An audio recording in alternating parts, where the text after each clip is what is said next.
మహిమ కలుగును గాక. హల్లెలూయా. చూసారా మరి ఇక్కడ జక్కయ్య జీవితంలో దేవుడు జ్ఞాపకం చేసుకుంటా లేదా? మనుషులు ఎలా జ్ఞాపకం చేసుకున్నారు? అతను దుర్మార్గు, దుష్టుడు, ద్రోహి అని అతని నాశనాన్ని జ్ఞాపకం చేసుకున్నారు. దేవుడు ఎలా జ్ఞాపకం చేసుకున్నాడు? దుష్టుడు మరణం నాకు ఇష్టం లేదు కానీ వారు మార్పుని జీవిస్తేనే నాకు ఇష్టమని జ్ఞాపకం చేసుకున్నాడు. అప్పుడు నా నామానికి మహిమంతుడు అనుకున్నాడు ఆయన. ఇది దుష్టుని సంబంధించిన రాలేదు, ఈయన యేసుక్రీస్తు. వాడు మార్పు చెందించి మంచివాడిగా మార్చడానికే వచ్చాడు. కాబట్టి ప్రియ సహోదరి మరో కుటుంబాన్ని మీకు చూపిస్తాను. ఇప్పుడు ఇద్దరు వ్యక్తులు కుటుంబంలోంచి వెలివేయబడిన వ్యక్తి లేక దీనస్థితిలో ఉన్న వ్యక్తి, కుటుంబం అంతా విలువకపోయిన దేవుడు విలువ తెచ్చాడు. ఆ వ్యక్తిని మీకు పరిచయం చేసాం. ఆయన జ్ఞాపకం చేసుకున్నాడు దావీదుని. ఊరంతా విలువేసినా, ఊరందరికీ చెడ్డబడినా జక్కయ్యని దేవుడు జ్ఞాపకం చేసుకున్నాడు. ఆయన ఎంతకు వచ్చాడు, జీవితాన్ని మార్చాడు, మంచి పేరు తీసుకొచ్చాడు. ఏమండి, ఇప్పుడు ఒక చిన్న కుటుంబాన్ని చూపిస్తాను మీకు. కొంతమంది మాకు అన్నదమ్ములు ఉన్నారు పర్లేదని బలంతో బతుకుతారు, ఏదైనా ఆపదొస్తే ఆదుకుంటారని. అలాగే అక్కచెల్లెలు ఉన్నారని, ఏదైనా పరిస్థితి బాబు కొంచెం 2 రోజులు వచ్చి ఆరోగ్యం బాగుంది పరిచయం చేసేస్తుందని ఒక నమ్మకత్వం కలిగి ఉంటారు. ఒక 5 కొడుకులు ఉన్న వాళ్ళు కూడా, 10 మంది కొడుకులు ఉన్న వాళ్ళు కూడా ఓ నమ్మకం కలిగి ఉంటారు. నాకు ఏదైనా బాగుపోతున్న పిల్లలు తలకు వేసి బాగు చేస్తారు. ఒక విధవరాలు ఉంది. ఏమండి, ఆవిడకి ఎవరు సహాయం చెప్పండి? దేవుడే సహాయం. కొందరు అనుకుంటారు ఒక్క కొడుకే ఉన్నాడు, నా కొడుకు తోడెవడు లేడు, నాకు ఒక కుమారుడు ఉన్నాడు. ఈ ఒక్క కొడుకు పోతే నన్ను ఎవరు పెంచుతారు, ఎవరు పోషిస్తారని అలా వాళ్ళు బలహీనలు అయిపోతారు, నిరుత్సాహపడతారు. ఈరోజు దేవుడు చెప్తున్నాడు,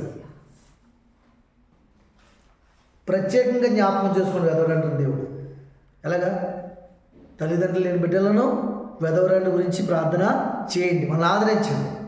అలాగే మీ చేతి మీద నాకు అప్పించినట్లు లెక్క అన్నాడు దేవుని స్తోత్రం. సరే, ఒక విధవరాలు, భర్త లేడు, ఒక్కన కుమారుని కలిగి ఉంది. ఆ కుటుంబంలో కష్టం వచ్చిందండి. చాలా వేదన గురయ్యారు. ఆ కుటుంబాన్ని మీకు పరిచయం చేస్తాను చూడండి వాక్యం ద్వారా. కానీ చూడండి, ఇక్కడ లూకాసు వార్త 13వ అధ్యాయం.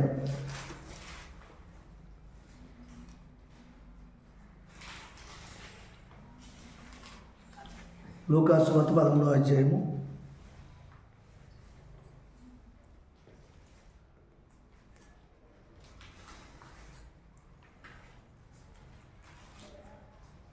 16-17 వచనం చూడండి. ఇదిగో 18 ఏండ్ల నుండి సాతాను బంధించిన అబ్రాహాము కుమార్తె అయిన ఈమెను విశ్రాంతి దినమందు ఈ కట్ల నుండి విడిపింపదగదా అని అతనితో చెప్పింది. ఆయన ఈ మాటలు చెప్పినప్పుడు ఆయన ఎదిరించిన వారందరూ సిగ్గుపడిరి.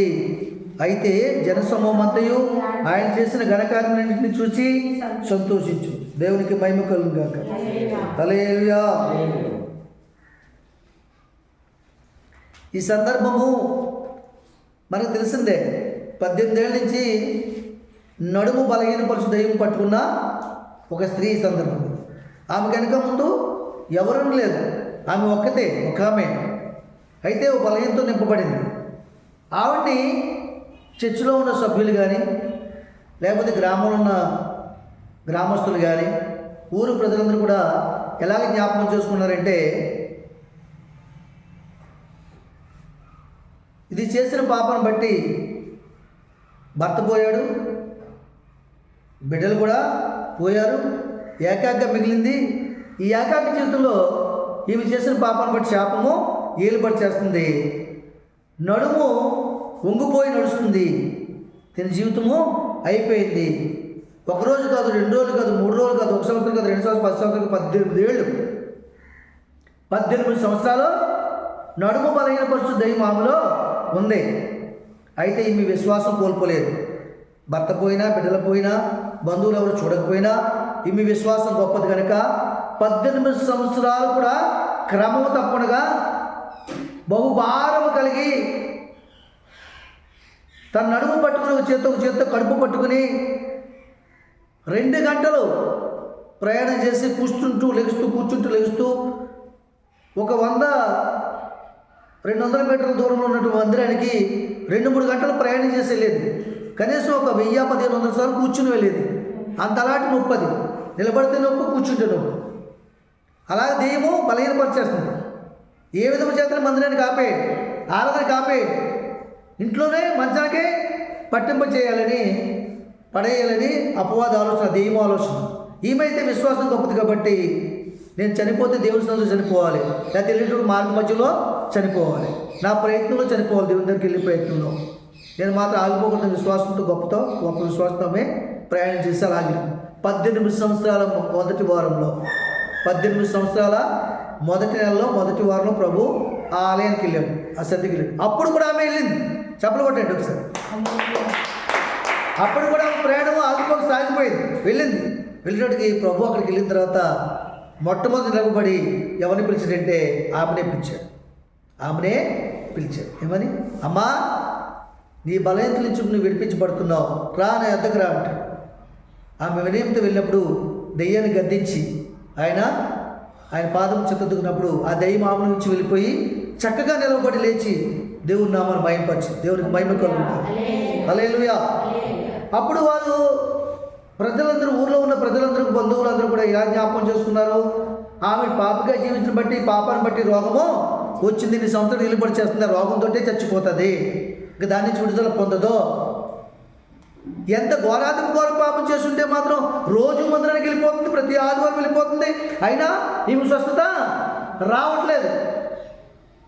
రావట్లేదంటే ఆమె నమ్మిన దేవుడు కూడా కార్యం ఆమెకి చేయట్లేదు. కారణం ఏంటంటే ఈమెలో ఉన్న పాపం అన్నాడు, శాపం అన్నాడు. ఆ దేవుడి చేత స్వస్థత పొందుకోవడానికి అర్హత దేవుడికి లేదు. కాబట్టి రోగంతో చచ్చిపోద్ది, దెయ్యంతో చచ్చిపోద్ది, నాశనమే దీనికి శరణ్యం అని తీర్పులు తీర్చేవారు. ఆమె వెళ్తుంటే ఎందుకన్నా సార్లు ఇంట్లో కూర్చుంటావు, ఎందుకు ఇంట్లో కూడా చేసుకుంటే కదా దేవుడు, వెళ్ళిపోవాలి అక్కడికి, నీ ఆలోచన పోలేదు కదా, నేను అడుగు సహకరించలేదు కదా, ఎందుకు నీకు ఓపిక లేకపోతే ఊగులాట ఎక్కువ అని గద్దించేవారు కూడా లేకపోలేదు మార్గం మధ్యంలో. మీకు అర్థమవుతుందండి? అయినను సరే ఆ గద్దింపుని మంచిగా మనసులో తీసుకుని వారి గురించి విమర్శనాత్మక లేకుండా, వారి గురించి అందరైతే వాళ్ళ గురించి అలా మాట్లాడతారు, అందరి కోసం రక్షణ కోసం ప్రార్థన చేస్తూ రోజు అలా ప్రభు సందులో సాగిపోయింది. ప్రభు వచ్చాడు, విడిపించాడు. చూసారా, మానవులు ఎలా జ్ఞాపకం చేసుకుంటారు, ఆమెని ఎలా పాపిగా జ్ఞాపకం చేసుకుంటారు, దుర్మార్గాలకు జ్ఞాపకం చేసుకుంటారు, శాపం కలిగిన స్త్రీగా జ్ఞాపకం చేసుకుంటారు. ఆమె శాపాన్ని బట్టి కుటుంబం అంతా పోగొట్టు ఈమె కూడా పోతుందని జ్ఞాపకం చేసుకుంటారు. దేవుడు అయితే ఏం జ్ఞాపకం చేసుకున్నాడో, ఆమెని దర్శించాలి, ఆమె విశ్వాసం గొప్పది, ఇంకా పరీక్షించాడు. పరీక్షలో ఆమె గెలిచింది, విశ్వాసం గొప్పదని నిరూపించుకుంది. అప్పుడు ప్రభు ప్రయాణం చేశాడు. చూసారా, ప్రభు జ్ఞాపకం చేసుకోవడం విశ్వాసాన్ని. ఆయనే స్వయంగా ఆవిడుండే మందిరానికి వచ్చాడు. చెప్పలు కూడా దేవుడు వైపుకొచ్చాడు. ఏ మందిరానికి వెళ్తూ వస్తూ నీ స్వస్థత రాలేదనుకుంటున్నారు జనాలు, ఏ మందిరానికి ఎందుకు వెళ్తున్నావో నిన్ను హేళన చేస్తున్నారు, ఏ గుడికి ఎందుకు వెళ్తున్నావో నీలో మార్పు లేదనుకుంటున్నారు, నేను శాపం మేలుబడి చేస్తున్నారు. అదే మందిరానికి ఆయన వచ్చాడు. చెప్పలు పడతాం సరే, అదే మందిరానికి ఆయన వచ్చాడు. అదే మందిరంలోకి వచ్చి అక్కడ పరిశుద్ధాత్మ వచ్చిందని ఉద్యమపడే వారిని పిలవలేదు, ప్రార్థనా పరులను పిలవలేదు, సంఘ పెద్దలను పిలవలేదు, సేవకుని కుటుంబాన్ని పిలవలేదు, ఎవరిని పిలవలేదు. ఎవరిని పిలిచాడు దేవుడు? అమ్మా, బలహీనత ఉంది కాబట్టి నువ్వు రా, నీ బలత విడిచిపెట్టి పడతావు అన్నాడా లేదా? ఆమెనే పిలిచాడు. ఎవరైతే విశ్వాసం కలిగి నిందలు అపనిందలు కూడా నిందలు అనుకోకుండా అది దేవుని కృపలో భద్రం చేసినటువంటి అభిషేకంలో అనుకుని విశ్వాస జీవితాన్ని విడిచిపెట్టకుండా గొప్ప విశ్వాసం కలిగి ప్రభు కొరకు ఎవరైతే ప్రయాసపడతారో వారిని ఎప్పుడు కూడా దేవుడు విడిచిపెట్టడు. ఈ సాక్ష్యం మనకి నిర్ధారణ. మన బలహీనతలన్నీ విడిపిస్తాడు. ఎవరైతే నేను ఆలయం చేశారో, ఎవరైతే కించపరిచి, ఎవరైతే చేపలు ఆళ్ళ ముందు నేను నడిపిస్తాడు. నడిపించలేదామని ఇలా ఆశ్చర్యపోయారట. ఆరాధన వదులుతారు వెళ్తుంటే ఆశ్చర్యపోయారట. ఏంటి 18 సంవత్సరాల నుంచి లేవలేని స్త్రీ మీ లేచిందా, నిలవబడిందా, నడవగలుగుతుందా, ఎలా జరిగింది కార్యము? ఎలా జరిగిందంటే యేసు ప్రభు దేవుడు కాబట్టి ఆయనే వచ్చి ఆ దెయ్యాన్ని నాశనం చేసి ఈవిడ్ని బ్రతికించాడు, ఉద్యోగపరిచాడు, బలపరచడని తండలుగా సాక్ష్యం చెప్పుకుంటారట. చూసారా, ఈమె దేవుడు గొప్పవాడు అంటారు. మళ్ళీ ఏది ముందు దుర్మార్గురాలు, దుష్టురాలు, పాపి, శాపగ్రస్తురాలు అన్నవాళ్ళే. అయితే ఈమె భక్తి చాలా గొప్పది, చెవుడు చాలా గొప్పవాడు. ఎందుకంటే 18 సంవత్సరాలు ఇప్పుడు కూడా ఎంతో బాధను అనుభవిస్తూ ఎన్నో మాటల కాస్తూ కూడా ఆవిడెప్పుడు ఆగిపోవడం సాగిపోయింది. ఆమె భర్తను కాపాడింది, ఆమె విశ్వాసాన్ని కాపాడింది. ఈరోజు నడిచేసి చేసిన ఈ మనుషులు చెప్పుకుంటారట. మళ్ళీ ఎంత ఆశ్చర్యం! అర్థమవుతుందండి. మనుషులు ఎలా ఉంటారంటే పాడైపోతే నాశనాన్ని కోరుకుంటారు, బాగుపడితే ఆడు బాగుపడాలని కోరుకుంటారు. ఎందుకంటే బాగున్నవాడు గొప్ప చేస్తే, బాగా ఉన్నవాడిని పొగిడితే ఆడు కొంత పెడతాడు. ఏదైనా ఆశించే మాట్లాడుతుంది నీ దగ్గర ప్రజలు, మనుషులు. దేవుడు ఏదో ఆశించడు. ఆయన ఆశించేదాన్ని ఒకటే, నువ్వు మార్పు చెందాలి, నువ్వు మార్పు చెంది మంచిగా జీవించాలి, ఆయన నామాన్ని భయంపరచాలి. అంతే. దానికి ఏం వేల ఖర్చు అవుతుంది, రూపాయలు ఖర్చు, 100 ఖర్చు అవ్వదు. ఏమండి, నీ విశ్వాసం గొప్పదే ఉండాలి. మరి ఎలా జ్ఞాపకం చేసుకున్నాడు దేవుడు ఆవిడ్ని? ఆమెలో ఏముందని జ్ఞాపకం చేసుకున్నాడు? భర్త లేడు, బిడ్డలు లేరు, ఆస్తి లేదు, అంతస్తు లేదు, సరైన గృహం లేదు, ఏమి లేకుండా ఆమెలో ఏముంది? విశ్వాసము ఉన్నది. అది గొప్పదై ఉంది. అది దేవుడు మనసుని హత్తుకున్నట్లుగా ఉంది. దేవుణ్ణే ఆమె యొద్దకి, ఆమె మందిరంలోకి తీసుకొచ్చే అంత ఆశ్చర్యమైన గొప్ప విశ్వాసము కలిగి ఉంది.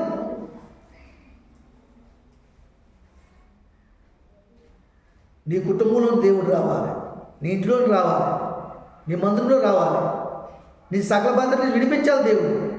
నీ విశ్వాసం గొప్పదై ఉండాలి. అప్పుడు ఏ ప్రజల మధ్య దృశ్యం పడుతున్నావో, ఏ ప్రజల మధ్య కించబడుతున్నావో, ఎవరి మధ్య, ఏ బంధువుల మధ్య నువ్వు ఒక శాపగ్రస్తులుగా ఎంచబడ్డావో వారి దగ్గరే గొప్ప పేరు, మంచి పేరు, నువ్వు మంచివాడు అని అనిపించుకుంటావు. దేవునికి మహిమ కలుగును గాక. హల్లెలూయా.